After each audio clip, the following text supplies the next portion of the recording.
जिस अहमकाना अंदाज और बददियानती नाल 26 जनवरी दीयां घटनावां तो बाद इन्हां दी लीडरशिप ने अपने आप नूं वख कीता, नौजवानां तो नौजवानां नूं कर्स भी कीता। खुद वो वीडियोज़ जिहड़ियां ने वो हकूमत नूं पुलिस नूं प्रोवाइड कीतियां। हुण भी जदों दीप सिद्धू दी जिस केस जमानत हुंदी है जिहड़ूं उहनूं दिल्ली वायलेंस नाल जोड़िया गया सी, ਉਹਦੇ 'ਚ ਸਾਰੇ ਹੀ ਜਿਹੜੇ ਸੋ ਕਾਲਡ ਸਬੂਤ ਸੀ ਉਹ ਵੀਡੀਓ ਸੀ ਜਿਹੜੀਆਂ ਆਲਰੇਡੀ ਮੀਡੀਆ ਸੋਸ਼ਲ ਮੀਡੀਆ ਦੇ ਉੱਤੇ ਨੇ। ਔਰ ਜਦੋਂ ਪੁਲਿਸ ਨੇ ਕਿਹਾ ਜੀ ਇਹ ਕਿਤੇ ਚਲਾ ਨਾ ਜਾ, ਉਹਨਾਂ ਨੇ ਕਿਹਾ ਜੀ ਕਿ ਇਹ ਕਿਹੜੀ ਤੁਹਾਡੇ ਕੋਲ ਵਿਟਨੈਸ, ਤੁਹਾਡੇ ਤਾਂ ਸਾਰੇ ਸਬੂਤ ਆਲਰੇਡੀ ਸੋਸ਼ਲ ਮੀਡੀਆ ਤੇ ਪਏ ਨੇ, ਇਹਨੇ ਕਿੱਥੇ ਜਾਣਾ। ਹਾਲਾਂਕਿ ਤੁਸੀਂ ਬਦਦਿਆਨਤੀ ਔਰ ਪੋਲੀਟੀਕਲ ਫੈਸਲੇ ਦੇਖੋ ਇਹਨਾਂ ਦੇ ਸਿਸਟਮ ਦੇ ਕਿ ਉੱਥੋਂ ਜ਼ਮਾਨਤ ਮਨਜ਼ੂਰ ਹੋਈ ਔਰ ਨਾਲ ਦੀ ਨਾਲ ਉਹਨਾਂ ਨੇ ਪੁਲਿਸ ਨੇ ਦੂਜਾ ਝੂਠਾ ਕੇਸ ਪਾ ਕੇ कि लाल किले च चोरी हुई रैड फोर्ट च उहदे थल्ले जिहड़ा उहनूं बाहर ही नहीं आण दित्ता।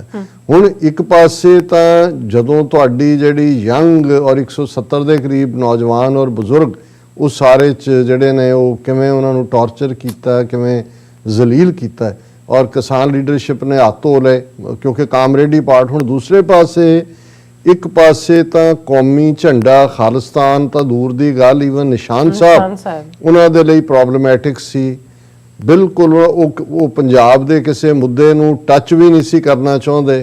10 दसंबर के हवाले नाल लैफ्टिस्ट जिहड़े जेलों च ने उन्हां दीयां पिक्चरां तां ला दित्तियां, लेकिन इधर उन्हां नूं जिहड़ा सिख जिहड़े 20 साल तो ज़्यादा टाइम तो जेलों च बंद ने उन्हां दा ध्यान नहीं सी। हुण उत्थे कोई अजकल तो एक्टिविस्ट बनी हुई है, पहला मॉडल सी कोई सोनिया मान के की उहदा नाम है, उहदा प्यो जिहड़ा कि कार्ड होल्डर कामरेड मार्क्सिस्ट लैनिनिस्ट के थल्ले 37-38 साल का सी जदों मुखबरियां करन। और असीं जिवें अक्सर ये कहंदे हैं कि भाई खालिस्तानी लहर नूं जिहड़ा डैमेज तो कीता ही कीता, उन्हां दी जिहड़ी फ्रंट लाइन सी फाइटिंग दी वो पंजाब पुलिस जां दूजिआं ने इन्हां ही कामरेडां दे एक भगत सिंह ब्रिगेड बना के उन्हां तो जुझारूआं दे पेरेंट्स का जिवें भाई मनवीर सिंह चहेड़ू के पिता जी का जिहड़ा उन्हां दा कतल करवाया, मेजर घुम्मण सी जलंधर च उन्हां दा करवाया। सो इस किस्म की गैंग का ही लीडर इहदा ये जिहड़ी मॉडल है इहदा प्यो सी और इवेंचुअली जुझारूआं ने उन्होंने सज़ा याफ्ता कीता। हुण वो उत्थे क्योंकि बैठी हुई है और जिहड़ी इन्हां दिनां च 2 दिन पहलां ही ਉਹਦੇ ਪਿਓ ਦੀ ਬਰਸੀ ਜਾਂ ਉਹਦੇ 'ਚ ਉਹਨਾਂ ਨੇ ਉੱਥੇ ਵੱਡਾ ਸਮਾਗਮ ਕੀਤਾ। ਹੁਣ ਜਿਹੜੇ ਹੁਣ ਤੱਕ ਜਦੋਂ ਅਸੀਂ ਇਹ ਲਾਈਨ ਕਹਿੰਦੇ ਸੀ ਕਿ ਭਾਈ ਤੁਸੀਂ ਭੀੜ ਨੂੰ ਜਾਂ ਖੋਤੇ ਨੂੰ ਅੱਗੇ ਲਾ ਕੇ ਇਹ ਐਕਸਪੈਕਟ ਕਰੋ ਕਿ ਉਹ ਤੁਹਾਨੂੰ ਜਿਹੜਾ ਉਹ ਜੰਗ ਜਿੱਤ ਕੇ ਦੇਗਾ, ਇਵੇਂ ਹੁੰਦਾ ਨਹੀਂ।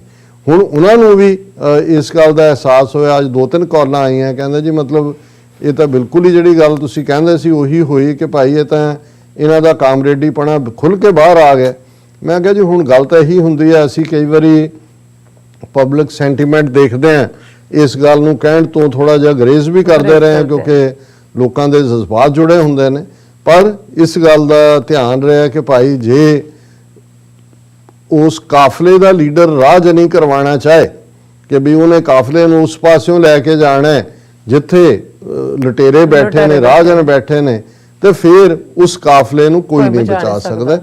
जे वाड़ी जिहड़ी है खेत नूं खाण लग जाए, पहरेदार जिहड़ा है उही घर नूं भन्नण ते आ जाए ते फिर उहदा कोई बचा नहीं हुंदा। सो एक पासे तां हुण एक बहुतिआं नूं सी जी नहीं मैं कहा जी हर रेवोल्यूशन अंदोलन मूवमेंट टकरा चों पैदा हुंदी है। जे तुसीं हकूमत दे सैट कीते रूल्स दे मुताबिक जिथे उन्होंने कहा बैठा बह गए, उन्होंने कहा खड़े हो जाओ खड़े हो गए, उत्थे की फर्क पैंदा, उत्थे बैठे रहो 6 महीने साल बैठे रहो।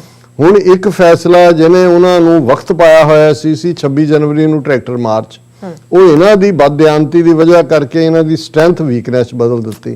फिर इन्हां नूं लग्या जी कोई ना कोई असीं प्रोग्राम जरूर दईए। हुण अज तो 2-3 हफ्ते पहलां सी सारिआं दा कि जी असीं किसान जिहड़े ने वो मोर्चा साइट तो असीं पार्लीमेंट तक मार्च करांगे। फिर ये होया जी इस बार असीं कोई ट्रैक्टर नहीं पैदल जावांगे।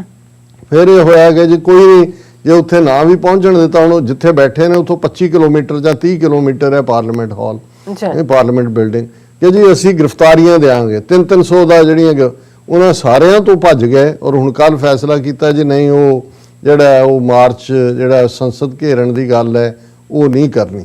ਹੁਣ ਇਹਦੇ ਚ ਹਾਲਾਂ ਉਹ ਜਿਹੜਾ ਇੱਕ ਹਰਿਆਣੇ ਤੋਂ ਹੈ ਚੜੂਨੀ ਗੁਰਮੀਤ ਸਿੰਘ ਕੇ ਕੀ ਉਹਦਾ ਨਾਂ ਹੈ, ਉਹਨੇ ਡਾਈਸੈਂਟ ਵੀ ਕੀਤਾ ਜਾਂ ਇਹ ਮੀਡੀਆ 'ਚ ਵੀ ਆ ਗਿਆ ਕਿ ਆਪੋ 'ਚ ਫੁੱਟ ਹੈ।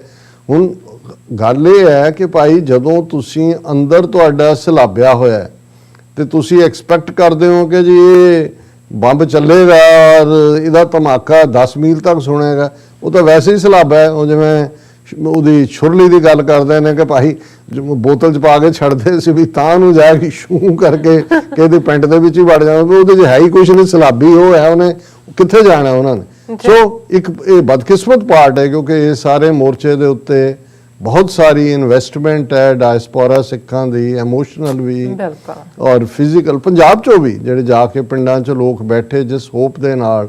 ਪਰ ਅਸੀਂ ਇਹ ਸਮਝਦੇ ਹਾਂ ਵੀ ਇਸ ਜੋ ਫਰਸਟ੍ਰੇਸ਼ਨ ਤਾਂ ਨਿਕਲੇਗੀ ਜ਼ਰੂਰ, ਪਰ ਉਸ ਫਰਸਟ੍ਰੇਸ਼ਨ 'ਚੋਂ ਹੀ ਉਹ ਤਬਕਾ ਜਿਹੜਾ ਹੁਣ ਤੱਕ ਕੌਮੀ ਕਰ ਖਾਲਿਸਤਾਨ ਦੇ ਲਈ ਜਿਹੜਾ ਹੈ ਉਹ ਉਸ ਤੋਂ ਨਹੀਂ ਸੀ ਕਨਵਿੰਸ ਹੁੰਦਾ, ਉਹਨਾਂ 'ਚੋਂ ਸਾਨੂੰ ਜ਼ਰੂਰ ਕਾਡਰ ਮਿਲੇਗਾ। ਲੜਾਈ ਤਾਂ ਲੰਬੀ ਹੋ ਸਕਦੀ ਹੈ ਪਰ ਅਲਟੀਮੇਟਲੀ ਅਸੀਂ ਤਾਂ ਪਹਿਲਾਂ ਹੀ ਇਹ ਮੰਨ ਕੇ ਤੁਰੇ ਹੋਏ ਸੀ ਕਿ ਇਸ 'ਚੋਂ ਕੁਛ ਨਹੀਂ ਨਿਕਲਣਾ ਹੈ। ਜੇ ਕਾਨੂੰਨ ਵਾਪਸ ਵੀ ਹੋ ਜਾਂਦੇ ਫਿਰ ਵੀ ਜੋ ਹਾਲ ਇਹਨਾਂ ਨੇ ਤਾਂ ਇਕਨੋਮਿਕਲ ਜੈਨੋਸਾਈਡ ਦੇ ਰਸਤੇ ਤੇ ਇਹਨਾਂ ਨੇ ਤੋਰਿਆ ਹੋਇਆ ਆਪਣਾ ਸਾਰਾ ਪਾਰਟ,